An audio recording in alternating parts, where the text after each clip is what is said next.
Est-ce qu'on peut s'arrêter juste 5 minutes sur la richesse de l'univers de ce livre? On se retrouve pour la dernière update lecture du tome 1 de La Roue du Temps. Il me reste moins de 100 pages et j'aimerais revenir sur quelques éléments qui m'ont marqué depuis la dernière update. Au départ, j'ai été un peu déçu par la péripétie dans la ville fantôme, Shagar Logoth, où les protagonistes rencontrent une malédiction, un esprit qui rôde finalement, et je trouvais pas très utile cette partie. Sauf qu'en fait, c'est un point de bascule, puisque les personnages se séparent à l'issue de cette péripétie, la malédiction est lancée sur Matt, et on peut développer enfin certains arcs de certains personnages. Je pense à Nynaeve par exemple, qui est plus mise en avant, je pense à Perrine, et les loups notamment. La rencontre avec son mentor, avec le peuple de la feuille, que j'aime beaucoup, et pour laquelle j'aimerais faire une vidéo dédiée. Et enfin, toute la partie avec Matt et Rand, qui marchent jusqu'à Caemlyn, et qui pourvoient à leurs besoins grâce à leur jeu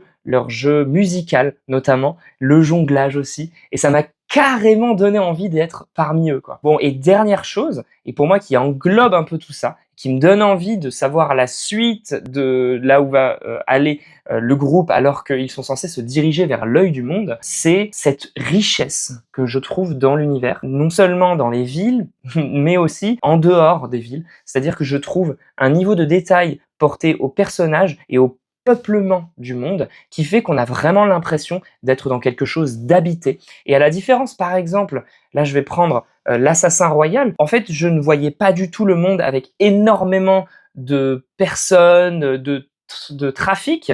Là, dans La Roue du Temps, je trouve que la richesse décrite à travers la magie, mais aussi les différentes villes, villages traversés, rend l'histoire d'autant plus dense et hyper intéressante à découvrir. Donc voilà, j'ai hâte de voir la suite, et quand je vois la carte, à quoi elle ressemble, je me dis qu'on a beaucoup de choses à découvrir.